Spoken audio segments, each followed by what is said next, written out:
What's up, everybody? Welcome back to another episode of the Clashing Conferences podcast. I'm your host for the evening, Karan Kapoor, coming to you from New York. We got a abbreviated cast tonight, but still all across the country. So thank you for joining us. Appreciate your guys' support. Make sure you click and subscribe wherever you see the link on the screen, wherever you get your podcast. We can go through the list: Spotify, YouTube, Apple, Instagram. Shout us out, give us a retweet. Welcome to the family. Click the link and try to become a member. We're always looking for new sponsors. We're a sports fan community, always looking to grow. So appreciate any support that you guys may give to us. Before we get started, a couple of quick shout outs. As usual, Sparrow Hair Studios. If you're in the Lancaster area, go happen to see Lean at Sparrow Hair Studios. She will take care of you. Make sure you tell her you are a said subscriber of the Clashing Conferences Network, and she'll give you a nice discount. Secondly, we got Lotwin, custom hype chains, 3D. Get them while they're hot. Get them for your barbecues while the summer is we still got some good summer weather in certain parts of the country. Get them for your backyard, for your pool, for the rest for your NFL Week 5, Week 6, and moving forward for the MLB playoffs. Whatever floats your boat, get your custom hype chain. Use code TCCPOD for 10% off and get it as soon as you can. Last but not least, Kyle, always a pleasure to have you on. I'm sure you want to shout out. Shout out to this day in Philly sports history and Jim Montgomery. The dude is a content machine. Every day he posts something different. Today was Motivational Tuesday or Inspirational Tuesday. I forget how he words it. I think he changes it every week. But a lot of good tidbits about Philly sports history. I know that, Karan, that's near and dear to your heart. You love Philly sports history, all of it, every last drop of it. Can't get enough that's of what it. Jim gives you. Yeah, that's what Jim gives you. He gives you every last drop of it. Yeah, it's all over the Discord. It's all over my Instagram, all over my social media. Thanks to all you people. And with New York doing what they're doing, I can't get enough of it. So thank you for that. You're welcome. You're welcome. We're here to please you, buddy. We're here to please you. Good stuff. So let's get into it, guys. A lot going on as usual. It's that time of the year, October. It's a sports equinox in the next few weeks. All four major sports are going to be on at the same time. But we'll kick things off with the NFL. Week 4 just wrapped up. The Giants finally got off the ground with a win, a nice win on Sunday, and the Jackson Dart era begins. Guys, I don't know if you guys saw the game, anything like that, any takeaways. A terrible loss in terms of we lost our best player. Malik Neighbors goes down with the torn ACL. The MetLife turf does it again. The list keeps growing of players that just cannot sustain stability on the MetLife turf. So it's unfortunate, but I'm glad we got the win. We beat a good team in the Chargers. I'm hoping to build on that. We play the Saints next week, who obviously have a lot to be desired for. It looks like they're mailing it in for next season. So I'm hoping we can get some momentum going. We go on the road next week. The schedule doesn't get easier after that. So anything from week 4 that stands out for you guys? Who do you have after the Saints? I think we have the Dirty Birds down in Philly. Mm-hmm. Two out of the 3 weeks. Two out of the next 3, actually. So listen, we got 4 games. I mean, I would sign up right now. Give me 2 and 2. I'll sign it in a heartbeat. I don't care. Between the Saints, the Eagles, I don't know who's sandwiched in the middle, and then the Eagles again. I think the Broncos. So give me 2 and 2, and I will take that and run. I would sign right now for that. So, but again, I'm glad we got the win. It's the little things, right? So the Giants finally got a home win. They finally scored some points. I'm glad we got off the schneid. And we'll see. I mean, the Eagles are what they are. The Cowboys, they played to a nice tie on Sunday. The Commanders lost. It looks like they might have some injury problems. So we'll see. It was not a bad weekend in Giants land this past weekend. No, and listen, I got my tie. It came a couple weeks late, but I got my tie. I said it in the chat, and it came to fruition. I said, I hope the teams tie. I hope this game ends in a tie. And sure as hell, it ended in a tie. You're talking about the Packers and Cowboys? The Packers and Cowboys, yeah. That was, when Cowboys and Giants play, when the Commanders and Giants play, whoever the NFC East is, I just always hope that the game ends in a tie because it's the best case scenario for me. So the fact that the Cowboys still tied, and they seemed happy. They all seemed kind of happy after the game that they tied. I mean, you put up 40 points and you tie. how can you be happy? You know what I mean? Like, Yeah. yeah, I know you didn't lose, but how can you be happy? I just don't. I don't get it. I don't get it. Um, but that's just I mean, me. I think Maybe, all the good vibes from Green Bay, the week 1 and 2, their defense was on lock. And then the last 2 weeks, I mean, losing to Cleveland and now tying with the Cowboys, giving up 40 points, it's kind of like course correction. They're back to square one. I don't know what the Packers are. So everyone thought It's after the first two ugly. weeks that they're destined to go to the Super Bowl.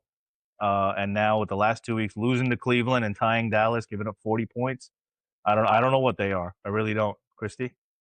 Well, I mean, being in Wisconsin, not being a Packer fan, but still paying attention to the Packers because I have no choice. I mean, we were all talking yesterday, and like I actually sat down and watched. I think at the 2 minute warning is when I turned on the game and actually intensely watched the game, and I was like, that was an exciting, 2 minutes of football and going like, how many times can you score in 2 minutes? It was insane.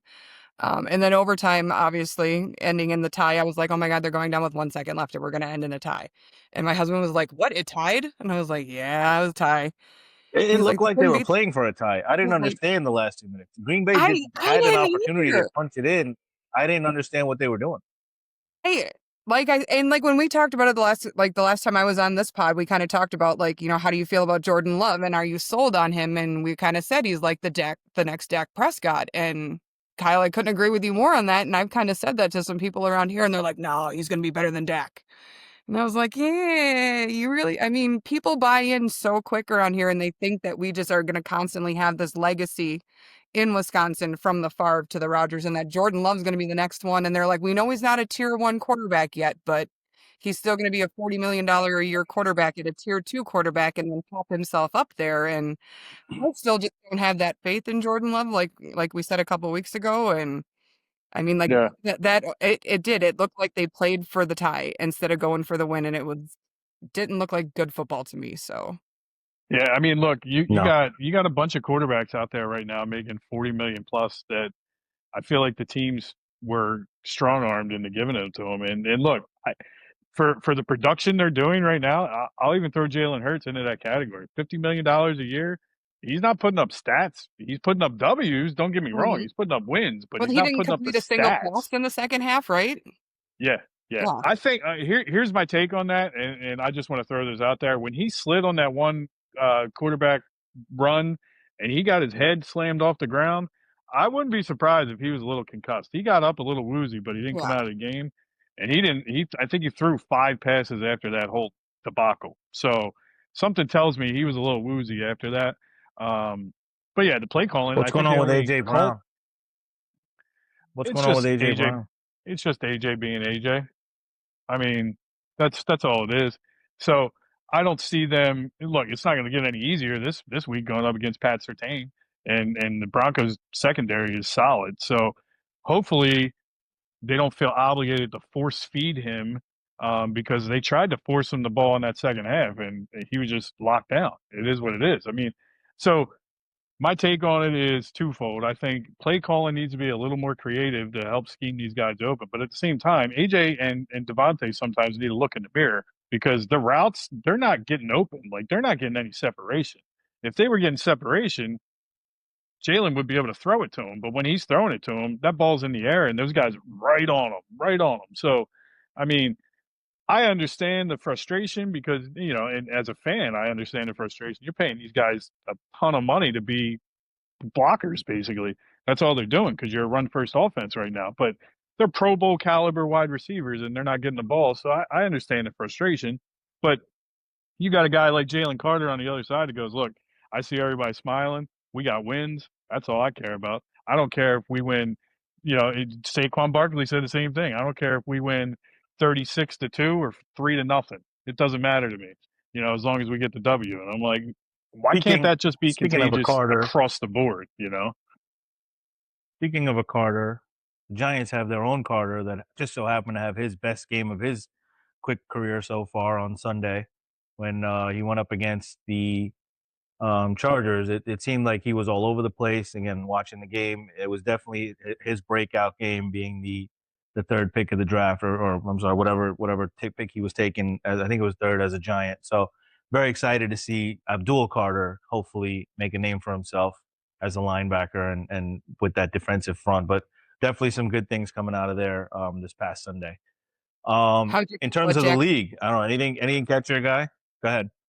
How'd you feel about Jackson Dart now, being a Giants fan and getting his start? And We're so hungry for something good. It's like everyone's gushing over this guy. And look, I'm excited. We won the game. He threw for 100 yards. So, I mean, I take it with a grain of salt. Dable just did not let him open it up. I know he ran for 50 yards. He had a nice touchdown, but they ran the ball a lot. I mean, Scadaboo had a good game running the ball.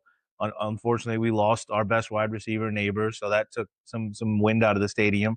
But he threw for like 111 yards. He's got to open it up a little more. Maybe he does this week against New Orleans because that's a different defensive look than what the Chargers are going to throw at him. But I got to see a little bit more from him in terms of the passing game. He's got that fire and desire. Obviously, being a rookie in his first start, he was all over the place. A little what do you call volatile, I guess. I wish he was a little more careful with the slides, and he was a little too aggressive. I mean, I think he took some hits when he was running where I'd wish he would slide and not risk getting hurt, especially on the MetLife turf. But I hope that he eases it down a little bit, gets more comfortable in the system. Dable opens it up a little, calls some more plays for him. I think they were just a little too conservative for me to be totally excited. Obviously, I'm excited. We won. We're home. We beat a good undefeated team, but I would like to see it a little for me to really, have some good thoughts going for the rest of the year. I mean, we got to see a little bit more on the offensive end in terms of throwing it a little bit more. Again, 111 yards, didn't turn the ball over, which was good, but I want to see him air it out a little bit. But now we'll see. With us losing a deep threat, we'll see what they do. If they end up picking up anybody, or if they just roll with what they have. OBJ's coming back. OBJ will be back in New York. I wouldn't hate it. You want to bring him home for the rest of the year? I wouldn't hate it. I don't think he wants to play at MetLife, to be honest with you. So Yeah, I don't we'll blame see. him either. Yeah. He might be terrified to play on that turf again. Couple things on the Giants, right? So number one, Scadabo. Oh, this will be He's good. a dog, absolute dog. I hate the fact that he's on the Giants because I want to root for that guy, right? I want to root for him, and I probably still will root for him, except for 2 times out of the year. He's that good of a dog. I love the way he plays, man. I loved what he did in the college. I just love everything about him. So he would have been a perfect fit in Philly. I'm just throwing that out there. But the other thing too, look, I'm not taking anything away from the win. Great win against an undefeated team. The Chargers suck when they come across country for those 1:00 games. They historically suck. It doesn't matter who the coach is. They just historically suck. So the Giants, kudos to them for taking advantage of that and winning the game. And the defense played out of their minds. They played well. You are trying to take something away, and I don't like it. Not at all. Not at all. I'm giving credit where to do it. Like they took advantage of the long travel. They did what they had to do. Not a lot of bad teams. Bad teams don't always do that. They could have folded it in against a 3-0 team, and they didn't. They came out competitive and they played. So, it is going to be pretty interesting to see what Dart does the rest of the year with what wide receivers. To your point, you know what I mean. So yeah, I mean next week is schedule wise our easiest game of the year. I understand, nothing is given, but the Saints, obviously we know what they're doing this year. So in New Orleans, I'm sure no easy task, but go down there and get a win and come back 2-3. And then, like I said, give me 2-2 over the next 4. And I think I'll be pretty happy with that. You got two anything tough around ones the league. Yeah. The Saints and the Broncos. Around the league, anything catch your eye? For me, it's the Ravens. I don't know what's gotten into them, but they look like they're in some trouble. Lamar looks hurt. They got embarrassed by Kansas City, who looks to be clicking now, back on all cylinders, scoring 37 points. I don't know if it's a Ravens defense. I don't know what it is, but the Ravens look like they're in trouble at 1-3. Now, if Lamar doesn't play, I don't think a lot of teams come back from 1-4 to make the playoffs. So that's definitely a surprise that caught my eye. Anything out of you guys? Yeah, I agree on that one. I mean, like, I have the Ravens defense in fantasy, and typically that's a solid, decent defense for you. And I'm sitting here going, what happened to this team, man? It's just, dropped them. Yeah, Yep. it hurt my heart, and everybody jumps behind Lamar. I mean, no matter where you are, I feel like no matter who you are and who you are a fan of, everybody has a little piece of their heart that loves Lamar Jackson and the way that he plays. I feel that from all of the fans that I come across. And it's just, that team does not look like they have in the last 4 or 5 years at all. It's just, I don't know what's going on. Yeah, I mean, I liked Lamar when he got to the pros, but I hated him in college because he went to Loserville. So I can't really root for him there. But dude's a beast. You could tell he's banged up. And Henry looks like a shell of what he was last year. Looks like an absolute shell. They have no He's tight fumbling the end ball right all over the now. place. Yeah, he's fumbling. I mean, and they have no tight end. Mark Andrews is not what Mark Andrews used to be, and without Isaiah Likely in there, the Ravens just uh, they're still in the AFC North, which is completely wide open right now. Because I mean, I don't think the Rodgers-led Steelers are going to keep this 3-1 track record up. They're going to go into a rough spat. But look, the other thing that gets me from the NFL is the Chiefs were 1-2. Now they're 2-2, and everybody's like, "Oh, they're back to being Super Bowl contenders." And they still don't have receivers to throw to. Let's not get crazy here. Xavier Worthy was back, but he's one like little push from Travis Kelce from breaking his collarbone again. So let's not like act like he's a beast out there. So they they looked okay, but the Ravens defense is absolute trash this year. Yeah, And I I don't mean, see it getting any better. And they're talented. They have talent on that defense. That's what I don't understand. You know? let's say the Ravens don't bounce back, though. This is just one of those years you throw it away. It's not in the cards for them. But then to piggyback what you said, the Chiefs, I mean, yeah, the Chargers look like they're up and coming. I don't know what Denver really is yet. They're 2-2. They seem to have some good days and bad days. Burrow's obviously out for the year. I mean, aside from really in the AFC, I mean, no one in the AFC East besides Buffalo. I mean, the Jets, Dolphins, and Patriots aren't going to scare anybody. So I mean, I think it's still there for the taking for the Chiefs. Still Mahomes. It's still the aura of Kansas City. I mean, I still think they could make a solid run to a top seed in the AFC just because of the lack of competition in the AFC. I Yeah. mean, it's not like the NFC. I think the NFC is a lot more loaded, a lot more firepower. But like I just mentioned, we no Burrow. I don't know. I mean, the Chargers are up and coming. The AFC South. I mean, look at what Houston's done so far. I mean, you trust Daniel Jones. I know he's off to a good start, but I don't know. Hey, Who do you aside from Buffalo right now? There's nobody in the AFC right now that's like really trustworthy, in my opinion. Daniel Jones is going to make the playoffs, man. You know, you heard it from your boy Topher first. Daniel Jones is a stud. Yeah. He's a stud. Yeah, Hey, well, I got to throw this out there to everybody, and I think this should be our goal as a community. We got to get a Jets fan. We got to find a Jets fan, and we got to get a Jets fan on this pod. We have to, all because right. I would love to get Okay. their takes on how trash their team is year in and year out, and how they continue to support them.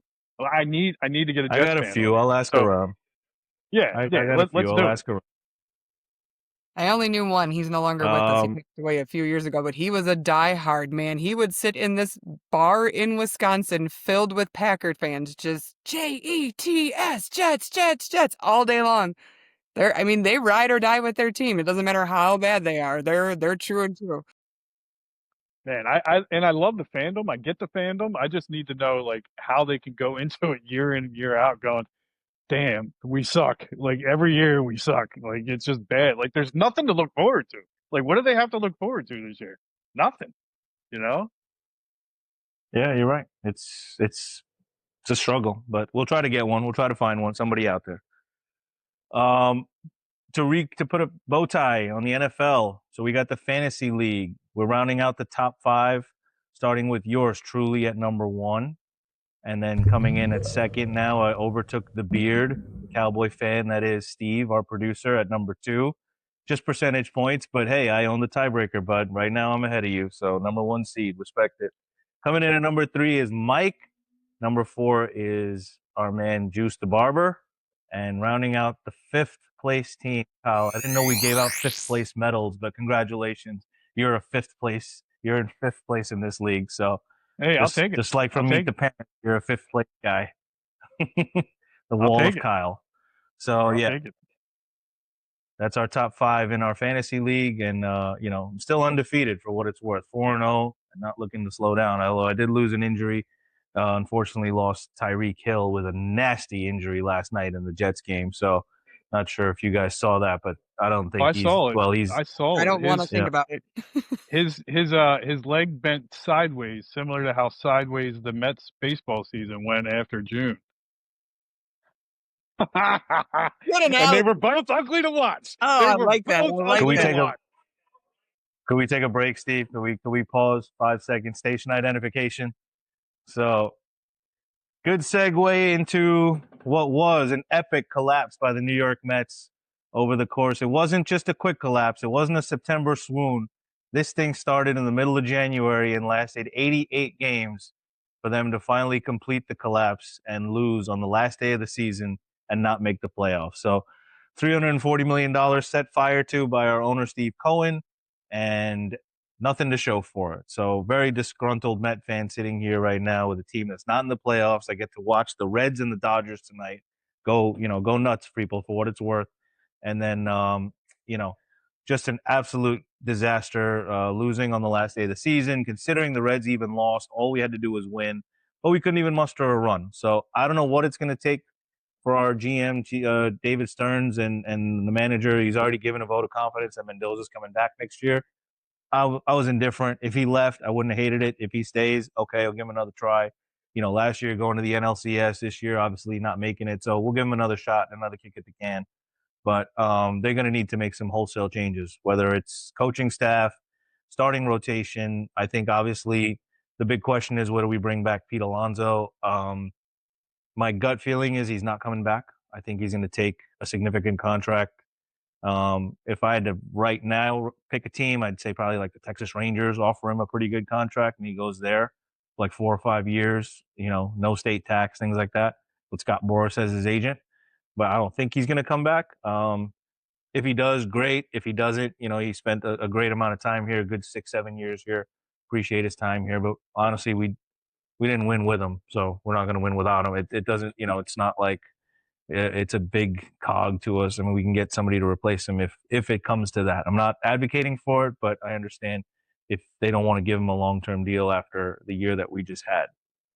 To continue, there's pieces on this team that are just, I don't know. Obviously, we got Soto and Lindor. I hope they're good together. There's other pieces I could, they can go. They can all go if you ask me. I got Nimmo. Vientos had an awful year. Mauricio, Alvarez, I don't know. He was hurt all year, so it's hard to say. And then our starting rotation was just an absolute joke. Couldn't get through out of the 3rd or 4th inning on most nights. So a lot of work to be done to revamp this Mets roster and go to next year. But not looking forward to the baseball playoffs. Obviously, Kyle, I'm sure you're different with that. You've seen your team probably going to play the winner of who do you guys play the winner of? The Cubs and the Padres. Okay. Yeah, Cubs and the Padres 1-0 play after winner today. of that. So Yep. I'm sure that'll be I think the Cubs will take that. And look, I'd rather play the Cubs than the Padres. I think we match up better with the Cubs. And being in Chicago a couple weeks ago, the atmosphere there was flat, so I have no fears of going into that stadium and just taking over. And then the Phillies playing well there. So the biggest thing for me, and I'm sure Christy feels the same way with her team having a bye. How do they come back out of that bye? How do they play next weekend? Or do they stay fresh? Do they stay consistent? Do they come out rusty and come out cold? That's the big thing. If they can't stay healthy or like not stay heated up and they're going to come out rusty, it's going to be a long series. But if they can hit the ground running and play well, they'll do all right. And both of those teams, man, our Mariners and our Phillies, they're looking good. They're looking good. I wouldn't mind seeing a World Series matchup between the Mariners and I said the same Phillies. thing. I said I want to talk trash to Lewis and you all day long. Like I think that'd be a blast. I would love to see that. I don't want to see the Dodgers go again. That's for sure. I'm not joining that pod if that happens. I'm telling you right now, I'm taking that week off. If it's Seattle versus Philly in the World Series, Steve, I'm out. I'm telling you, I'm out. I'm sorry. So, it's all right. I'm sure we'll be able to host it ourselves. We'll be fine. Kyle Lewis and I will just go to town and we'll be fine. Yeah. I want to get to a World Series, being the only team in Major League Baseball that has never been to a World Series. So I just want to get there. That's my biggest thing. I'm hoping that the bye for us allows Wu to get better because, I mean, that's my best pitcher in my rotation. And with the sore chest and everything else, it's giving him some extra time. Obviously, he didn't pitch last week on the 25th when it was his turn for rotation. So hopefully he's back and good because that's my man right now when it comes to pitching. He is solid. I mean, granted, Kirby and everybody else are back at it and looking good again and came out strong in the last couple weeks. But I just hope that my team is so hungry after what they just pulled off and what Cal just did. And I mean, what everybody has done. I mean, I was reading an article the other day about Naylor and how slow he is, but how he has 17 and 19 stolen bases, I think is what it was, since he the Mariners. And like his baseball knowledge and prowess and like getting to know a lot more about him, I am just fascinated with that man and how he plays this game. So like I said, I hope they're coming out super duper hungry, that this first round bye is giving us a little bit of time to kind of suck it back in and get back out there. And like the Dodgers, man, I was hoping we were going to finish like no losses, and then they just crapped the bed with the Dodgers. And I don't know if that was just not caring because you're already there and just want to get to the next stage, but it wasn't pretty. Yeah. Seattle plays the winner of the Guardians Tigers, correct? And I want to play the Tigers. I do not want to see the Garden. I do not want to see the Guardians at all. I totally hope the Tigers come out of that series. I think it's a good matchup for you either way, honestly. Anybody in the AL Central, I don't really put a lot of stock in. I mean, the Tigers are what they are. I think they're happy to be there. The Guardians are there every year, but they're usually a one and done kind of team. So I think the Mariners have a really good shot to go to at least the ALCS, and then we'll see, who they're matched up against. I'm watching this Boston. The Phillies, I hope they get smoked by whoever they play. Sorry. Appreciate I'm not really that. sorry. I'm just appreciate it. Hey, it's fuel for motivation. Buddy. I love it. I love it. So, yeah, other than that, I mean, look, it's going to be fun. It's day one of the playoffs, so a lot of action to happen. The good teams are sitting and chilling and waiting for their next opponent. So it'll be interesting to see. The Dodgers and the Reds, and the Yankees are losing, I think, as we speak right now to the Red Sox 3-1. So, which I gotta say, I mean, it's a little bit of a crime that the wild card is only 3 games because you only get 3 games of the Yankees Red Sox. I mean, I think wild card should be 5 games. Just throwing that out there. I'm indifferent, but I think it should be 5 games, especially when there's a series like this. Yankees Red Sox is always historic. It should at least always go 5 games, even if the rest of the series were 3 games and they made the Yankees Red Sox purposely play 5, just so we get 5 games of Yankees Red Sox. Punish them a little bit because of the rivalry. Years ago, what if they did it years ago though, when it was a 1-game playoff? Remember that? I was gonna say, not that long not ago. just one anymore. Yeah. Yep. So I personally a lot of people are commenting that I guess the expanded playoffs and the Mets, I've heard it all throughout because the Mets didn't even make an expanded playoff, seeding or whatever it is. So the fact that the Reds won 83 games and made the playoffs, and let's be honest, they're probably going to get smoked by the Dodgers in 2 games and their season will be over and that'll be the end of it. But it's a mediocre team that's going to the playoffs. I mean, do you really want that to expand the playoffs, or do you choosing quality over quantity, right? So would you rather have 4 solid teams in, 1 wild card, 3 division winners like it used to be? Or do you want to have 6 in each, 6 in each league. But again, you're going to have teams that need 80 wins, 83 wins, barely be a 500 team that make the playoffs just to play a couple of extra games. Maybe somebody gets a surprise. You never know.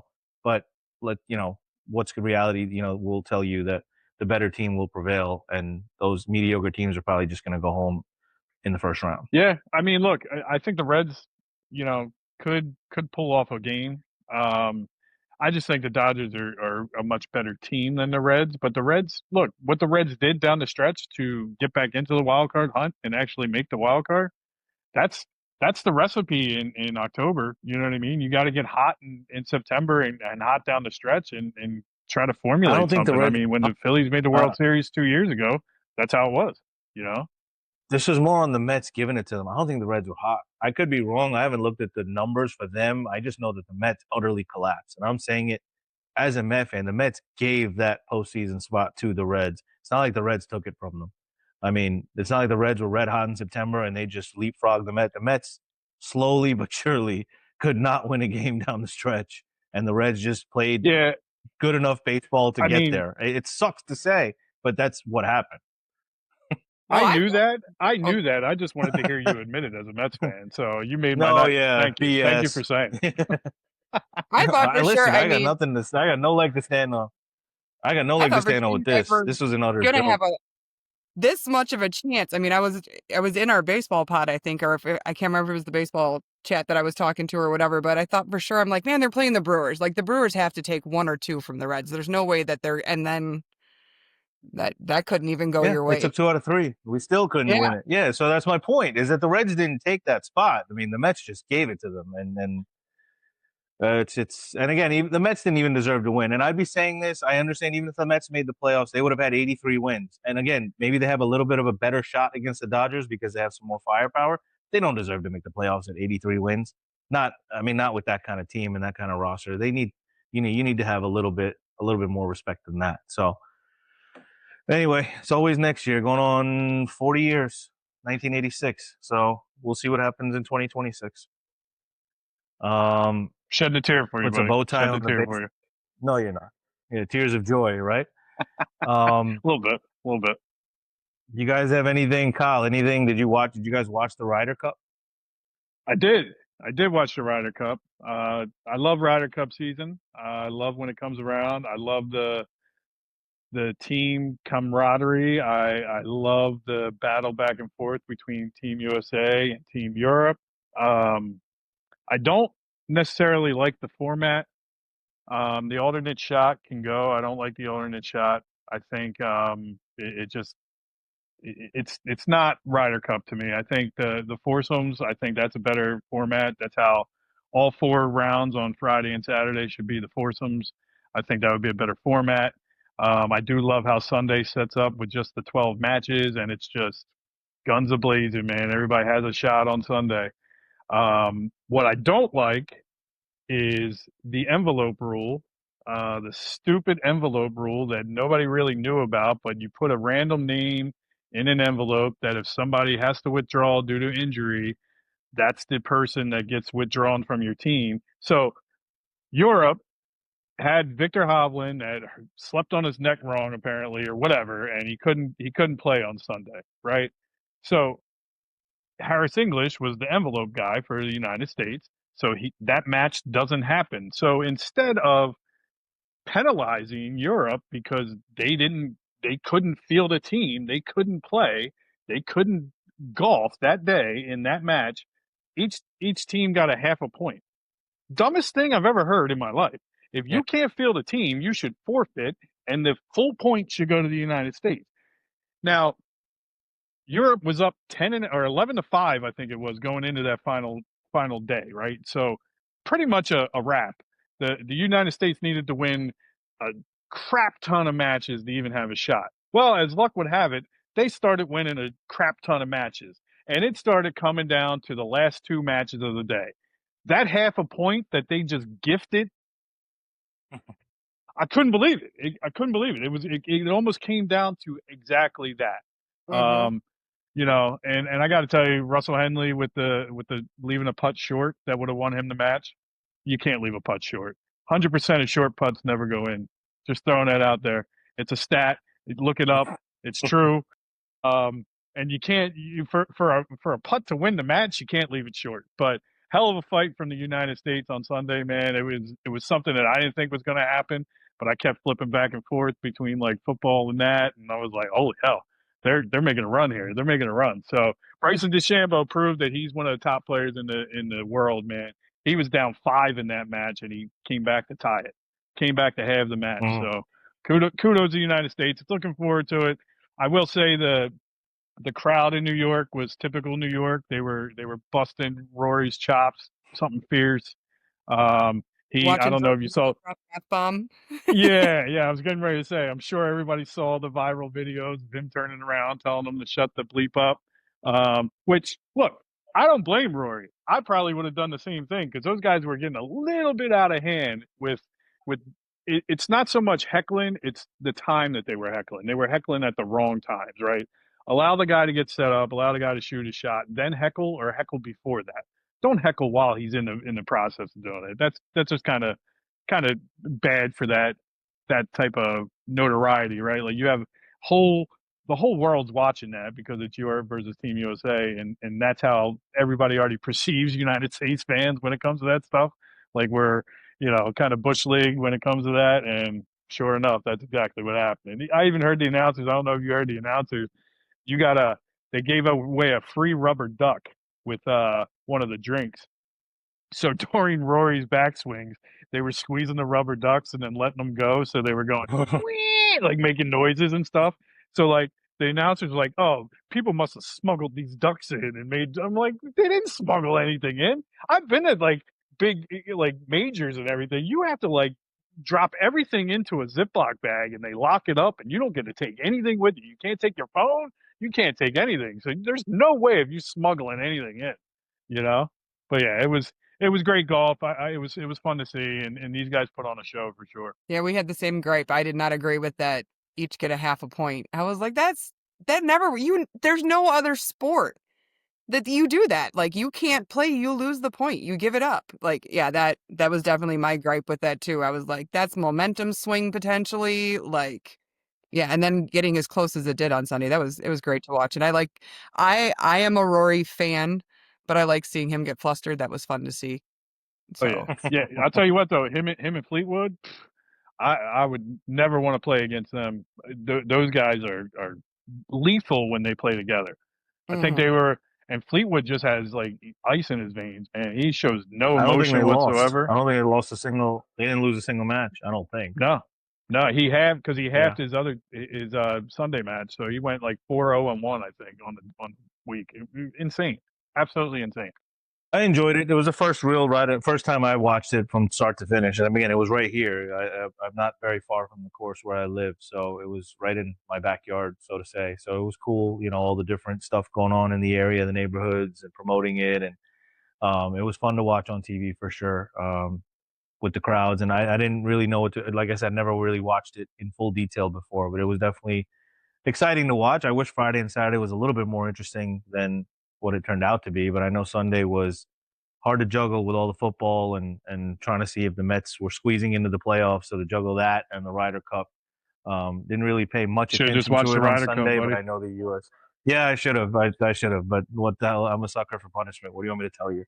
So, so with that said, guys, I will say episode. though, it's clear that Europe, they golf that way, right? So they grow up golfing that style. So they grow up golfing like Ryder Cup style, and USA does not. Like people in the United States play match play, so like that's why you saw Sunday United States was much more competitive on Sunday than they are in the team because they don't play that way.